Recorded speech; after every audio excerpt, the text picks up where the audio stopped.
Shalom, selamat pagi. Wah, senang sekali bisa berjumpa dengan Anda sekali lagi di acaraku Renungkan Firman-Mu. Biar setiap hari kita isi sebelum kita memulai segala aktivitas hidup kita memulai sebuah hubungan yang intim dengan Tuhan. Saya percaya di hadirat Tuhan itulah hidup kita akan menemukan sebuah jawaban. Kita akan dikuatkan, kita akan menemukan pengharapan yang baru. Untuk itu mari kita akan merenungkan firman Tuhan. Dan izinkan sebentar firman Tuhan disampaikan. Biar terbukalah buat suara Roh Kudus di hati kita. Supaya hidup kita mengalami perubahan. Untuk itu mari kita akan berdoa terlebih dahulu. Tuhan Yesus, Engkau sungguh baik. Kami bersyukur untuk pagi ini sekali lagi kami boleh menikmati berkat-Mu. Menikmati kasih karunia-Mu. Kami boleh bernafas, kami boleh menghidupi kehidupan kami dengan penyertaan Tuhan yang tidak pernah selesai di hidup kami. Karena itu rasa syukur kami naikkan kepadamu. Terima kasih untuk waktu ini. Kami mau merenungkan firman-Mu. Dan firman-Mu menjadi kekuatan buat hidup kami. Di dalam nama Yesus yang siap merenungkan firman Tuhan. Katakan sama-sama. Amin, amin, amin. Nah, saudara, pembacaan Alkitab kita hari ini di Mazmur pasal 84. Ayat yang pertama dan kedua. Ya, rindu kepada kediaman Allah. Untuk memimpin biduan menurut lagu Gitit Mazmur Bani Korah. Betapa disenangi tempat kediaman-Mu ya Tuhan semesta alam. Nah saudara, di Mazmur 84 ini adalah Mazmur yang ditulis oleh Bani Korah. Ya, ketika itu mereka berada di sebuah tempat pembuangan. Di mana mereka rindu sekali bahwa mereka bisa beribadah kepada Tuhan. Tempat ibadah yang semestinya menjadi tempat di mana mereka boleh memuji menyembah Tuhan jauh dari mereka. Mereka merindukan tempat itu. Saya percaya orang yang rindu dengan Tuhan selalu memikirkan tempat kediaman Tuhan. Kalau konteks pada waktu itu bicara soal bait suci, tetapi sekarang saya percaya bahwa bait suci itu adalah Anda dan saya. Di mana di dalam hidup kita ini dibangun tempat yang namanya tempat kediaman Tuhan. Nah untuk itulah kalau kita ini adalah tempat kediaman Tuhan, maka kita adalah orang yang harus selalu memiliki kerinduan untuk membangunnya hadirat Tuhan, membangun hadirat Tuhan dalam hidup kita. Nah saudara, dimanapun kita ini bisa berkomunikasi dengan Tuhan, dimanapun kita ini bisa membangun sebuah hubungan intim dengan Tuhan. Yang penting adalah dijaga kerinduannya. Bagaimana Anda adalah orang yang terus merindukan hadirat Tuhan. Bani Korah ini di tempat yang jauh, ya di tengah hati yang penuh dengan sebuah kerinduan yang besar. Dia ingin berada di tempat kediaman Tuhan. Tapi saya juga tahu bahwa bukan hanya sekedar bicara soal rumah, tapi juga bicara soal keinginan hatinya untuk melekat kepada Tuhan. Nah saudara, ini menjadi bagian yang paling kuat dalam hidup kita. Hubungan intim dengan Tuhan sudah tidak bisa diganti dengan apapun juga. Termasuk sibuknya pelayanan. Karena itu setiap orang harus terus menjaga satu ini. Apa itu? Kehausan, kelaparannya dengan hadirat Tuhan. Karena di hadirat Tuhan itulah maka Anda akan menemukan banyak berkat Tuhan dalam hidup kita. Karena itu membangun hadirat Tuhan itu harus dengan sengaja. Kita seperti pagi hari ini, ya Anda di tengah-tengah orang lain mungkin masih terlelap tidur. Anda bangun untuk kita bersama-sama saat teduh bersama-sama. Mendengarkan acara Kurenungkan Firman Tuhan. Bukan hanya itu, nanti kita akan juga berdoa bersama-sama. Kita memuji Tuhan, kita menyembah Tuhan. Nah dari sinilah hati kita ini meluap dengan meluap dengan kasih-Nya. Sehingga kita tidak akan pernah ketemu dengan yang namanya kekeringan rohani. Anda akan terus bertumbuh dalam Tuhan. Karena itu kita bahkan belajar, saudara, pagi ini. Apa yang membuat kita, kalau kita ini menyenangkan tempat kediaman Tuhan, apa yang terjadi dalam hidup kita. Yang pertama kita akan baca di ayat yang ke-7. Ya, pasal 84 ayat ke-7 dikatakan begini. Apabila melintasi lembah Baka, mereka membuatnya menjadi tempat yang bermata air. Bahkan hujan pada awal musim menyelubunginya dengan berkat. Dikatakan apabila melintasi lembah Baka. Lembah Baka itu tempat yang penuh dengan kegelapan. Ya, lembah Baka itu tempat yang gelap tanpa harapan. Orang mati disebut pergi ke alam baka. Ya, di sana itu tidak ada harapan. Seolah-olah tidak ada sesuatu yang bisa, tidak ada kehidupan maksudnya. Tidak ada apa-apa.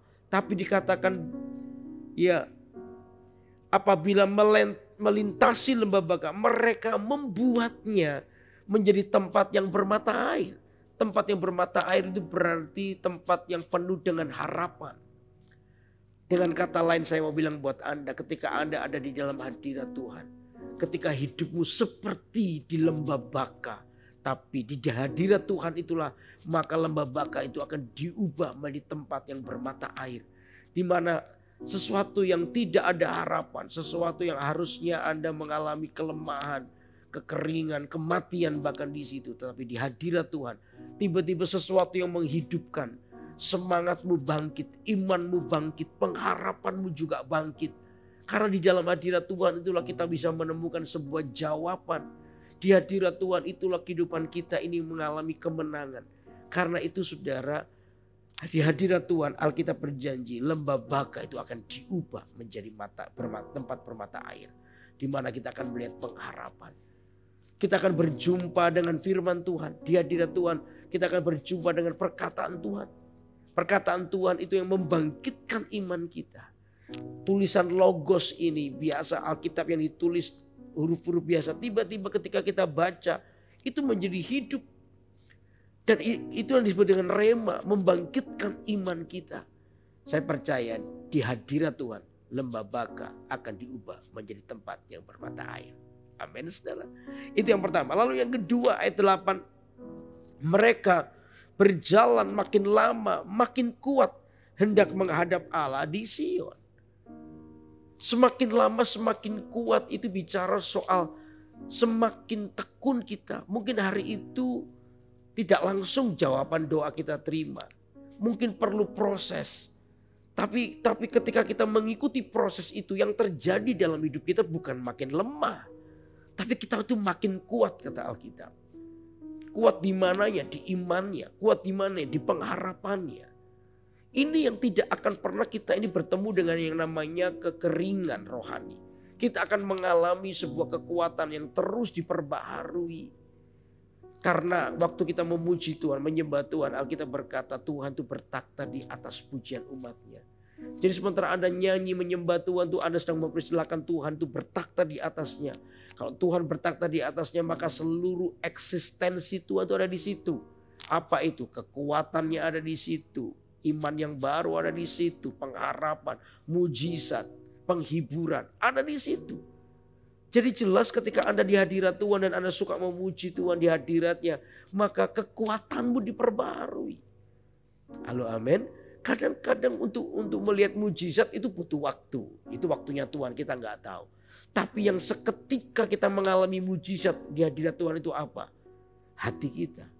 Tiba-tiba damai sejahtera itu kuat timbul dalam hati kita. Alkitab berkata bahwa ku tinggalkan damai sejahteraku bagimu. Artinya Tuhan itu meletakkan damainya dalam hati kita. Ini yang dunia tidak bisa berikan. Persoalan Anda belum selesai. Tapi ketika Anda menghadapinya di dalam hadirat Tuhan, maka tiba-tiba hatimu itu dipenuhi dengan namanya damai sejahtera. Ini yang dunia tidak bisa berikan. Ya, damai sejahtera itu cuma surga yang memberikan. Itu mujizat instan yang langsung kita terima ketika ada di hadirat Tuhan. Kekecewaan, kekhawatiran, ketakutan itu tiba-tiba diangkat oleh Tuhan. Saudara, kalau menghadapi persoalan itu kan yang berat itu. Menghadapi ketakutannya itu, menghadapi kekhawatirannya itu yang membuat capek hidup kita, membuat kita tuh lelah, stres. Karena apa? Kita takut, kita khawatir, kita putus asa. Itu jadi satu sehingga melemahkan kekuatan hidup manusia. Sehingga kita seolah-olah tidak bisa menemukan sebuah pengharapan. Tapi di hadirat Tuhan, Tuhan berjanji kekuatannya akan diperbaharui. Karena itu sukalah untuk tinggal di hadirat Tuhan. Dengan sengaja kita membangun hidup kita. Makanya itu biar pagi hari ini mari kita sungguh-sungguh berada di hadirat Tuhan selalu. Sebab disitulah kunci kehidupan yang mengalami kemenangan. kita itu bisa berjumpa dengan mujizat Tuhan. Kita berjumpa dengan kekuatan Tuhan. Kita bisa mengubah lembah baka itu menjadi tempat yang bermata air. Bukankah Tuhan telah menyiapkan yang terbaik buat hidup Anda? Karena itu biar terus miliki kerinduan ini untuk Anda semakin melekat dengan Tuhan. Dan dari situlah kita ini bisa melihat betapa Tuhan itu menuntun hidup Anda dan saya pada kemenangan. Dan iblis tahu itu. Makanya dia berusaha untuk menyuntikkan yang namanya kemalasan di hadirat Tuhan. Ya malas berdoa lah, malas baca Alkitab lah. Dengan banyak alasan. Saudara, ingatkan diri Anda dan saya juga mengingatkan diri saya untuk tetap tinggal di hadirat Tuhan. Disitulah kita bisa melihat kehidupan kita akan selalu mengalami pembelaan Tuhan.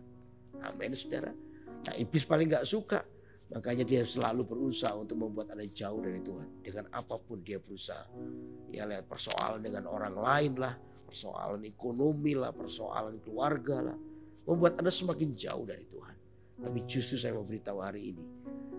Ketika hatiku ini gundah gulana. Aku mau pergi ke rumah Tuhan. Aku akan sekali lagi bersyukur, kata Alkitab. Disitulah disiplin pujian terjadi. Dan saya percaya kemenangan Tuhan di pihak Anda. Amin. Kan itu pagi hari ini. Mari kita bersama-sama datang di hadirat Tuhan. Kita datang kepadanya. Kita bawa hati kita. Ini kan satu pujian ini. Katakan.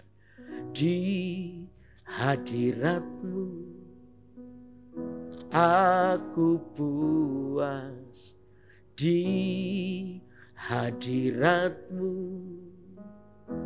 aku bebas. Di hadirat-Mu ada terang kehidupanku, penyataan kuasa kekuatan-Mu.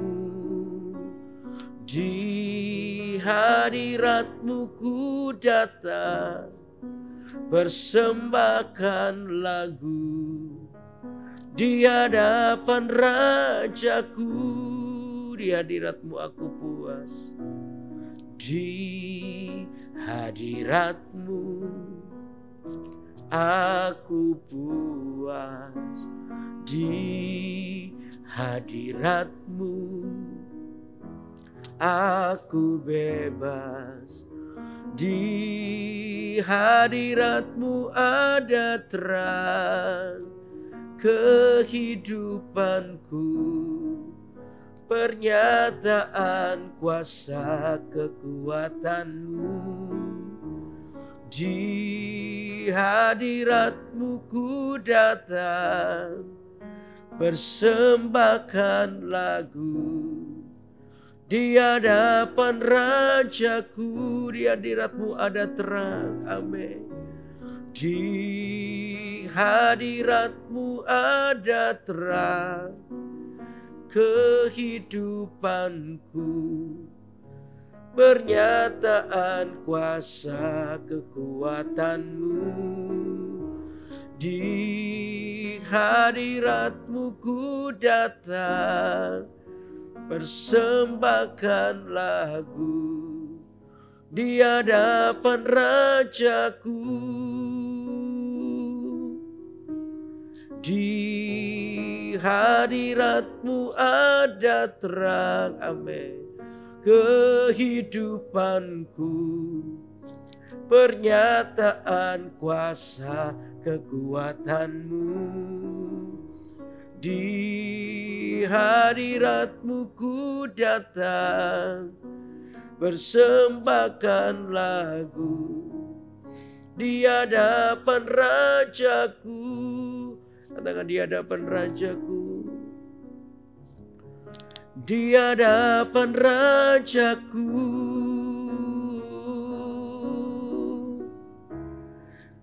di hadapan Rajaku.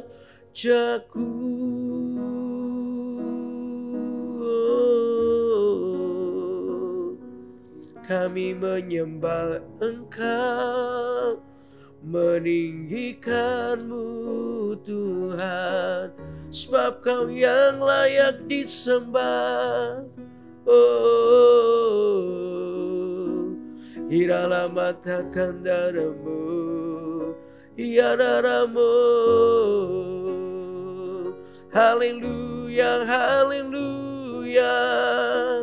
Kami datang dengan kerinduan menyembahmu, menyembahmu. Haleluya. Oh, hirala mata kandara mororo. Haleluya. Kami boleh terus menikmati hadirat-Mu ya Tuhan. Sebab Engkau Allah yang layak disembah. Engkau Allah yang layak ditinggikan. Biar kekuatan hidup kami diperbarui oleh karena kami ada di hadirat-Mu. Lembah Baka akan diubahkan menjadi tempat yang bermata air. Ada pengharapan, ada kekuatan, ada mujizat, ada penghiburan di hadirat-Mu. Karena itu betapa disenangi tempat kediaman-Mu ya Tuhan. Oh Rabosyakata Karala Bosyandara. Thank you Lord, thank you Lord. Di hadirat-Mu aku puas, di hadirat-Mu, amin, aku bebas. Di hadirat-Mu ada terang kehidupanku,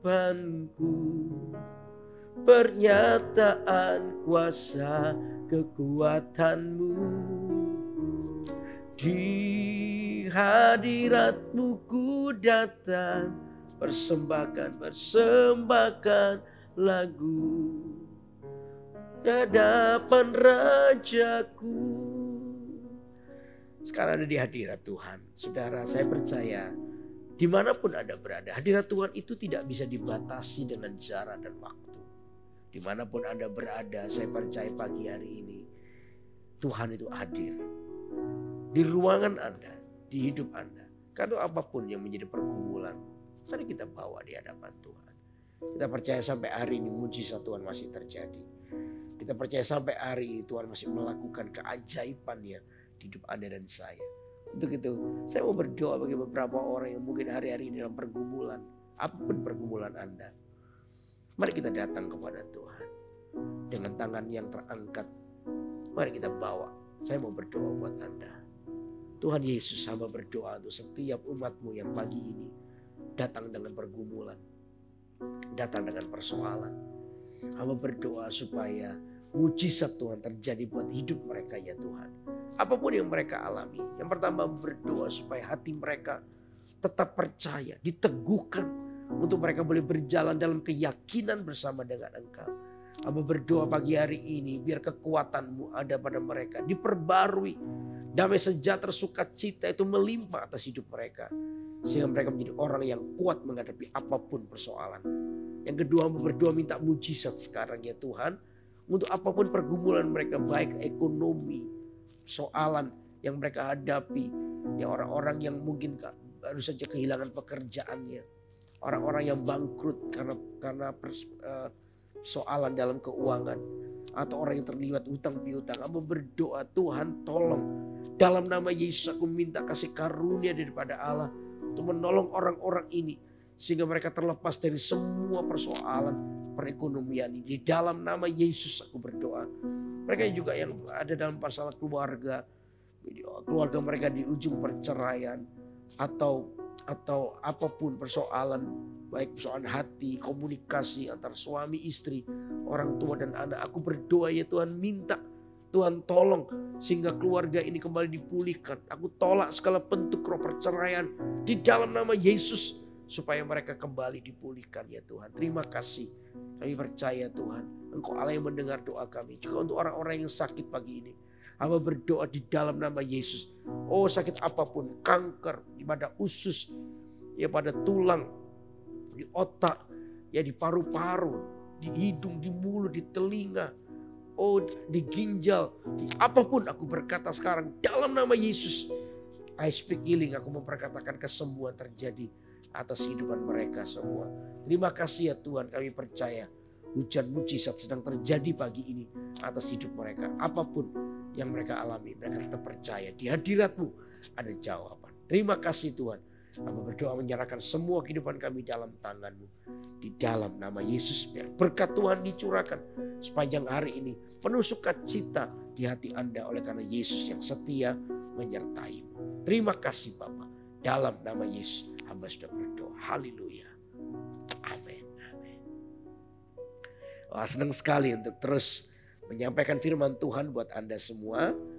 Ya, saya berharap, saya percaya bahwa firman Tuhan akan sungguh-sungguh menjadi berkat buat kita semua. Karena itu ikuti terus acara Kurenungkan Firman-Mu ya tiap Senin pukul 6 pagi waktu Indonesia bagian Barat atau pukul 7 pagi waktu Indonesia bagian Tengah ya, di YouTube GMS Kalimantan. Saudara bisa ajak keluarga, Handetolan dan lain sebagainya untuk bersama-sama kita acara ini dengan setia, dan saya percaya ini akan terus menjadi berkat untuk Anda mengalami pertumbuhan secara rohani. Sampai jumpa untuk minggu depan di acara Kurenungkan Firman. Tuhan berkati. Bye-bye.